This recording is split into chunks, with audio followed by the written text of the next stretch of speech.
This is the Hidden Killers podcast with Tony Brueski, featuring former FBI Special Agent and Chief of the Counterintelligence Behavioral Analysis Program, Robin Dreeke.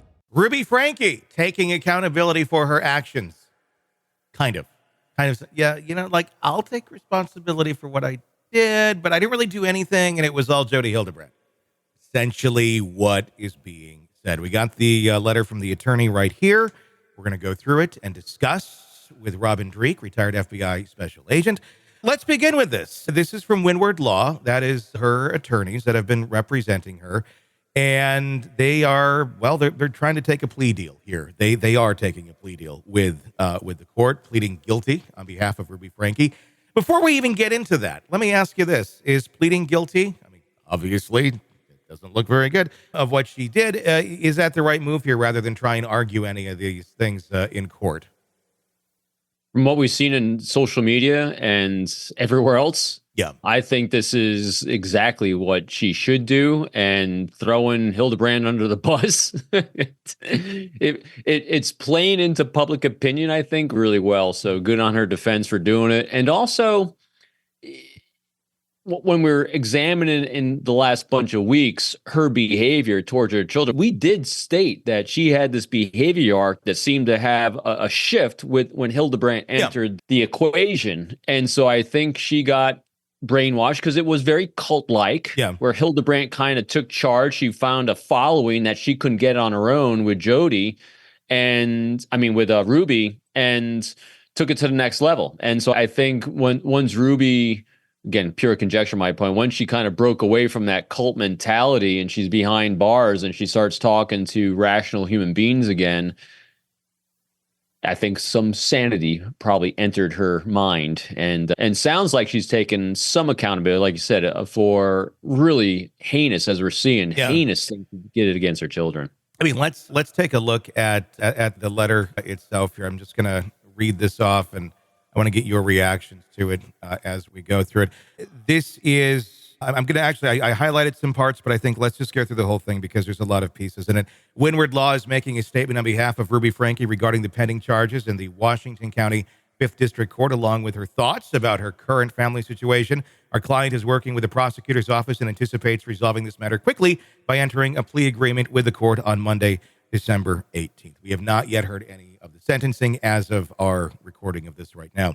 This is, I think, one of the key parts right here. This is what we've seen quoted in so many things. Ruby Franke is a devoted mother who is also a woman committed to constant improvement.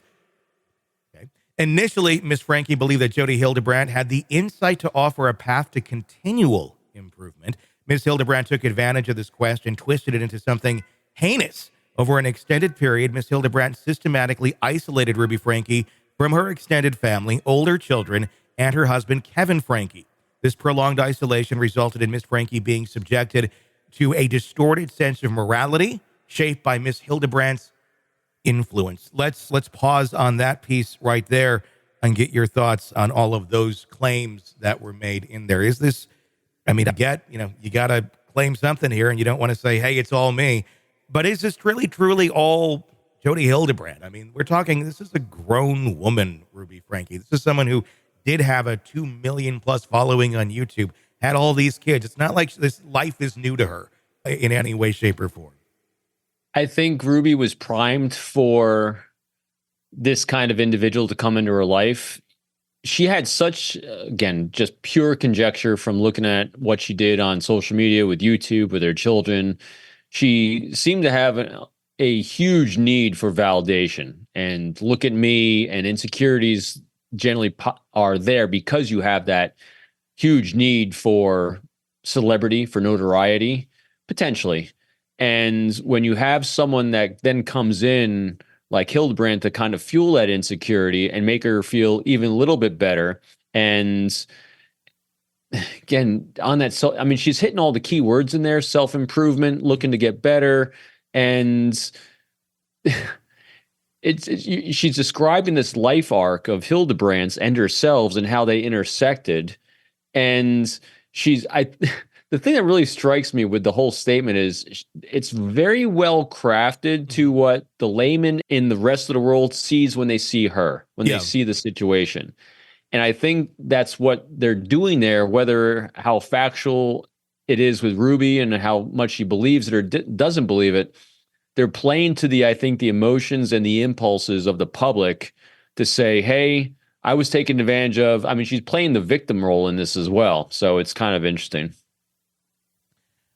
Let's talk a little bit about the rest of this letter here. And let me speak to your point there, too. Is this basically what happens when one's bad behavior is validated by another human being? I mean, essentially, validation can be extremely powerful. And Jodi Hildebrandt seemed to know how to do that. I mean, she was a therapist for a time until she lost her license, got it suspended, got it back.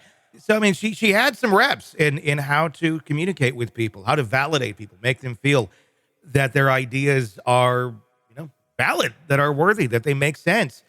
But when you do that to people whose ideas don't make sense, are potentially dangerous, that seems to be kind of what happened here. And maybe is Ruby, as weird as it is to say it, is Ruby part of the victim here, or part of being a victim in some of this, because of that validation that she was given by Jodi Hildebrandt towards her bad behavior?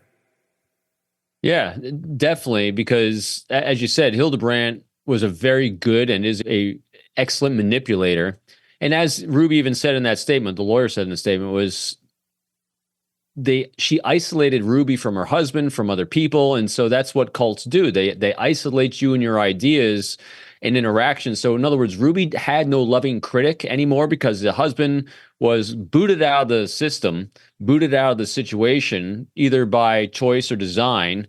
And so there was no other outside input coming to Ruby saying that, hey, you might want to take a look at this. This is a little nuts what you're doing. So Here she is. She's doing with her parenting style and that her YouTube channel, things that were edgy already. And here comes this person in here that says, hey, it's not edgy. This is perfect. This is the way the world needs to be, more like you. Here's what you can do the next level. And now, without stating it exactly, she's saying, and anyone else that disagrees with you, they're just wrong. So we need to get rid of them in your life. Yeah, that's how a lot of cults work. That's how essentially, Scientology and many other groups that end up isolating people out of one's life operate. Continuing on with the letter here, during Ruby Franke's incarceration, the Washington County Jail over the past few months, she has actively engaged in an introspection that has allowed her to reset her moral compass and understand the full weight of her actions. Ms. Franke is committed to taking responsibility for the part she played in the events leading up to her incarceration, demonstrating a sincere dedication to personal growth and rehabilitation.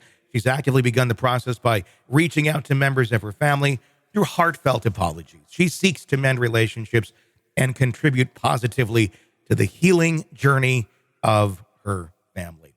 Ruby is aware that Kevin Franke has filed for divorce. While she is devastated by the news, she acknowledges and understands his anger and reasoning. Despite the pain, she respects his decisions and remains hopeful that with time, she can contribute to rebuilding trust and fostering understanding within their family.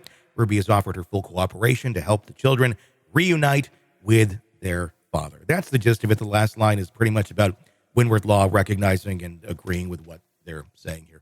Yeah, the introspection, engaging in that, resetting the moral compass to understand the full weight of her actions. This is a woman who, clearly, at least it seems, it seemed fairly narcissistic, the whole YouTube channel to begin with. But on the surface, a lot of people did believe it. I think at some element, unless she's pure evil, did believe that she was doing right by her children, that her parenting tactics were correct. Did this end up being a massive wake-up call, kind of a big come to Jesus for her of everything, of look, everything you've been doing in your life, all this echo chamber of support that you've been getting, whether it be from your followers or whether it be from Jodi Hildebrandt, it hasn't been healthy, and it's been enabling bad behavior. Do you think she truly came to that realization, or is this, just for show because, well, the spotlight's on her and she got caught? I'd like to believe that she has. Mm-hmm. The thing that strikes me about this, and I've seen this not just with some people that are addicted to alcohol, you see it addicted to debt, they are addicted to anger. Mm-hmm. She had an addiction an addiction to look at me, look at me, look at me, look at me, an addiction to validation. Again, I am not licensed psychologist. I always got to caveat this. This is just, the layman looking out, looking from the outside in. And it looks like she hit her rock bottom. So if we could do that thought experiment. So here's someone that's addicted to validation, like people are addicted to drugs and alcohol or anything else, something, because it serves a pain point. It serves an insecurity in our lives that makes us feel better for who we are, because we don't necessarily have malformations and genetic, craziness in the brain. In other words, she doesn't have a broken brain. There was nurture at work here earlier in life that gave her this addiction and this need that wasn't being served. And so as she kept trying to feed this addiction of, look at me, and it escalated and crescendoed. And then when someone came in with, like Hildebrandt, with a massive dose of all the addiction needs she has, it crescendoed where she hit rock bottom. Rock bottom was that she abused her kids horrendously, and she got arrested for it and thrown behind bars. So her rock bottom and her aha moment was, oh my God, I have a problem. And if she truly is owning it like this, it literally sounded like one of the steps in AA, make amends. Yeah. And own your behavior. And now we got to move forward. Let's keep our fingers crossed. That's actually what's going on here. I hope for the best, honestly. I mean, I don't want to sit here and go, oh, I hope you suffer in jail for the rest of your life and your children are without their mom. I hope in reality that they are able to find some sort of amends and that she has some sort of realization here. I also hope that this was truly written. Obviously lawyers are going to write lawyer things. This almost felt more like ChatGPT. Here's the point man. We want to make across.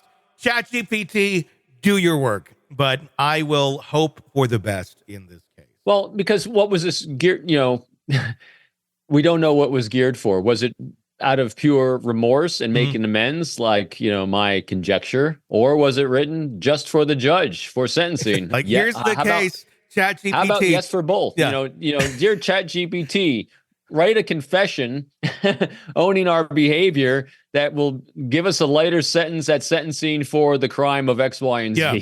Make me sound very remorseful. The scary part is, if you haven't used ChatGPT, it can do that. It can do that very well. Yes. And I don't know, maybe it was a good way of getting words out that maybe weren't coming to the surface, but again. And what you get out of this too is, since she was first to the plate to plead guilty, she throws what the layman like me says, here is the grand manipulator and narcissist coming in, and Jodi Hildebrandt, the real cult leader. She throws the cult leader under the bus. She plays herself as a victim. She owns the behavior so she can hopefully get a lighter sentencing. And the family that's at a complete disaster zone, that needs massive counseling, every single one of them, hopefully can come out on the other side of this. So, there's defense doing a great job for their client. And we still haven't heard from Jodi yet. That's the other side. It's fascinating, isn't it? Yeah. I think it was a race to who's going to make the statement faster, and Ruby won that one. Agreed. Want to listen ad-free? Want advanced access to all of our interviews before anyone else? Become a True Crime Today Premium Plus subscriber on Apple Podcasts. You get every episode commercial-free. So you can binge on true crime until you can binge no more. Search True Crime Today Premium Plus on Apple Podcasts now, or go to our podcast page and sign up now. More of the Hidden Killers podcast next.